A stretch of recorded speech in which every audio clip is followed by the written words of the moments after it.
We should all be ashamed of ourselves. For every child buried beneath rubble in Gaza, for every starving mother walking barefoot through war in Sudan, for every scream we muted, every crime we watched in HD, and still did nothing. Here are 30 facts. 30 undeniable, horrific facts that prove we are witnessing a live genocide, a crime against humanity, in real time, with Wi-Fi. I can't imagine how a mother feels in Gaza, cradling her dying child. I can't imagine a father in Sudan, watching his family burn while the world negotiates. I can't imagine what a hungry child in Gaza dreams about. Maybe it's not even food anymore. Maybe it's just silence. People risk their lives for bread. Not freedom, not safety, just bread. And we keep arguing about nonsense. We cry for 1 minute and scroll for 5 hours. Don't get it twisted. I'm not just talking about you. I'm talking about me. I'm guilty. I'm a coward. I'm complicit. And if you're still watching this, then so are you. This isn't a war documentary. This is a confession. This is a funeral for our humanity. Shame on us all. We are all complicit. 30 ways humanity is watching genocide and doing nothing. 1. Mass starvation as a weapon. In Gaza, babies are dying from hunger. Not because there's no food on Earth, because grown men in suits decided they don't deserve to eat. In Sudan, mothers chew grass and feed their children mud just to feel full. And what do? We eat our Uber Eats and scroll past it. Arab leaders hold summits. Western leaders hold cocktails. We should all be ashamed that food has become a weapon. And we treat it like a headline. Can you imagine your child crying from hunger, and you having nothing to give them? If not, check your heart. Maybe Elon already replaced it. 2. Civilians trapped in war zones. Gaza is not a war zone. It's a cage with bombs. Sudanese families run and get shot from both sides. The West says they should evacuate. Evacuate where? To the moon? Arab countries open their mouths, not their borders. African nations say, we have our own problems. The East minds its business, and the USA, just watching the fireworks it funded. What kind of species traps civilians, drops bombs on them, and calls it a conflict? Maybe we're not human anymore. Maybe we're just brands with passports. 3. Children are the first to die. 1.5 million children died in the Holocaust. Thousands of children have already died in Gaza. Thousands more are next. And yet, no global outrage. But when a celebrity's dog dies, millions cry. Where is the soul of this planet? Can you look at a 4-year-old pulled from rubble and still argue it's self-defense? If so, you're not protecting borders. You're burying babies. God help us. 4. Bombing hospitals. What's more barbaric than bombing hospitals? Bombing them again while they treat the wounded from the first attack. Doctors in Gaza do surgery without anesthesia. Babies in Sudan die from infected mosquito bites. Meanwhile, we argue about who's more oppressed.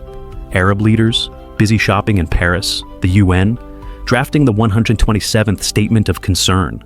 Do you know what it's like to hear your child scream in pain and have no medicine to give them? We don't.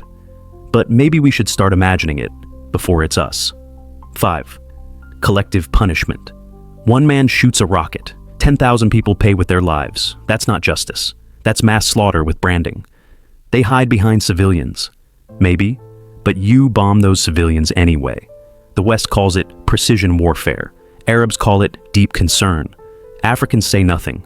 If my brother committed a crime, would you burn down my house? If not, then why is that okay for Gaza? Maybe we're not complicit. Maybe we're just cowards in denial. 6. Dehumanization through language. They're animals. They're savages. They brought it on themselves. That's how you talk before a genocide. That's how the Nazis talked too. And it worked. Because once you stop seeing people as human, it's easy to kill them. You don't mourn rats, you poison them. Same logic, different century. The fact that we let this language fly on global stages means we've already accepted the slaughter. Shame on the speakers, shame on the listeners, shame on us. 7. Blocking aid and bombing convoys. When babies starve and food is blocked at the border, that's not a war tactic. That's slow murder with press coverage. In Gaza, trucks filled with food are turned around or bombed. In Sudan, aid workers are kidnapped or killed. What kind of world burns food meant for children? The West says we're monitoring. The East says we're neutral. The region's leaders say we're trying. But those kids, they just die hungry. And we keep refreshing our feed. 8. No safe refuge. Imagine your house is bombed, your family dies, you run, and the border is shut. That's Gaza. Imagine your village is burned, you escape through the desert, and there's no shelter, no water, no one waiting. That's Sudan. And we still call them refugees, like it's a choice. They didn't move countries, they fled death. And the world told them, die somewhere else. 9. Global silence. Everyone says, we didn't know about the Holocaust, but today, we know. We have video, we have live streams, we have witnesses, and we still do nothing. Maybe the silence isn't ignorance. Maybe it's approval wrapped in cowardice. We are louder about canceled comedians than murdered civilians. Think about that. 10. Propaganda to justify murder. Nazis used propaganda to sell the idea that Jews were subhuman. Today we say they use civilians as shields. We say they're born to hate. We say they're not like us. That's not analysis. That's permission. Permission to kill. Permission to excuse. Permission to scroll past. Propaganda isn't dead. It just rebranded itself as objective coverage. 11. Indiscriminate bombing schools, mosques, markets, apartment buildings, tents. Nothing is sacred anymore. We call it precision. But when 70% of the dead are women and children, that's not a mistake. That's a massacre. And the world responds with hashtags. Imagine dying in your home, knowing no one will ever say your name. 12. War crimes in broad daylight. In Gaza, white phosphorus is dropped on neighborhoods. In Sudan, women are raped as a weapon of war. These are war crimes, not allegations, not accusations, facts. And the ICC, the UN, busy drafting press releases.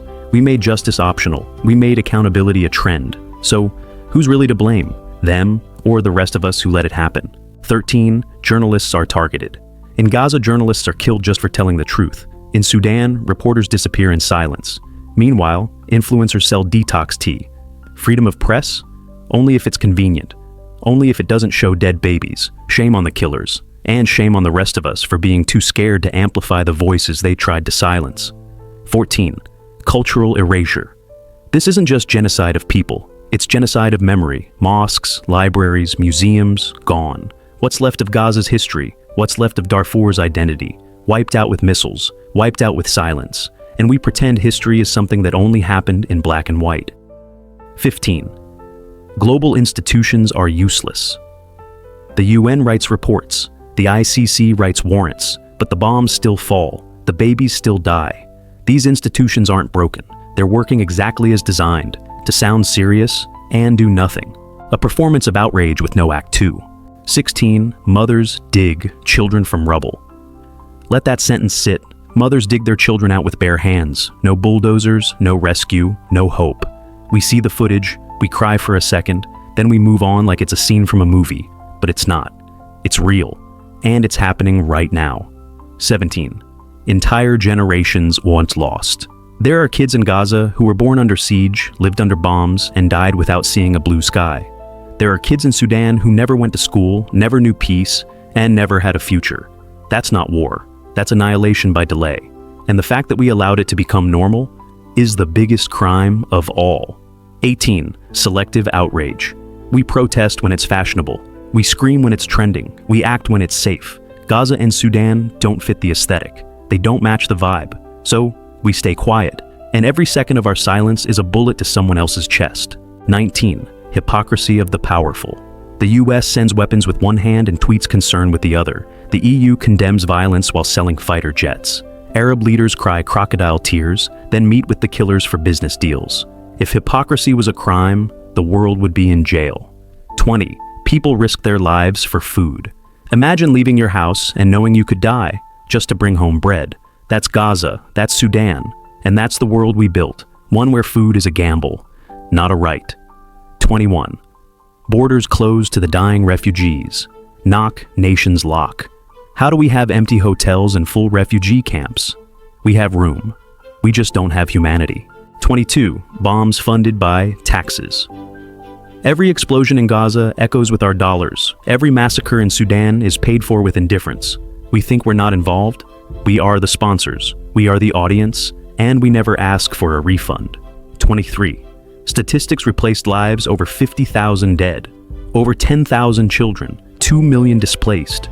We scroll past the numbers like they're scores in a game. But behind every number is a name, a face, a story we never listened to. 24. The algorithm doesn't care.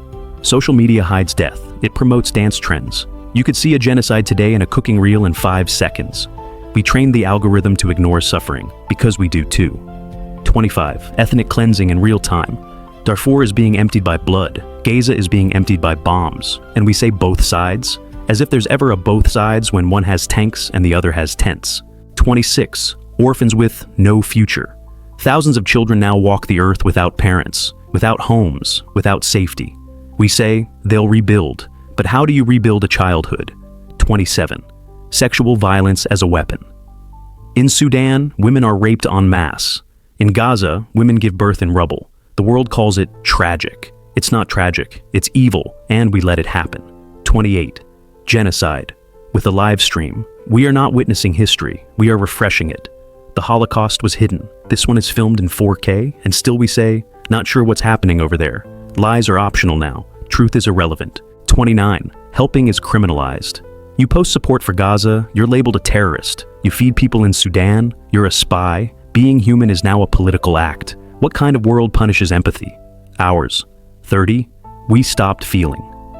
Maybe the worst crime of all is that some of us feel nothing. No anger, no guilt, no sadness. Just another day, another death, another story, another scroll. Maybe humanity didn't die from war. Maybe it died from comfort. And maybe we buried it with a like button. So, now you know, 30 truths, 30 crimes, 30 ways we watch genocide happen. From the comfort of our screens.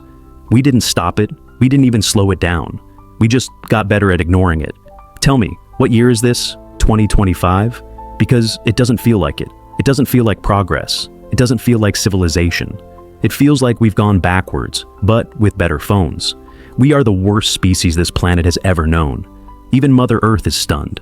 Maybe the coffee, the sugar, the comfort, the capitalism. Maybe it's made us so high, we forgot how low we've sunk. You defend animals, you're vegan, great. But you can't defend a starving child? You call yourself an ecologist, but ignore your fellow humans. You hate crime, until that crime is called self-defense and it kills kids. You hate corruption, until that corruption is called foreign policy and it sells bombs. You say you support peace. Then why does your tax money fund war? Why do you accept the existence of weapons that tear children apart? All arms should be banned. All bombs should be buried. And all of us should ask, what the hell are we doing? Because right now, while mothers bury children with their bare hands, we debate politics. While kids starve, we scroll, and history will write, they knew, they saw, and they did nothing. Shame on me, shame on you, shame on us all.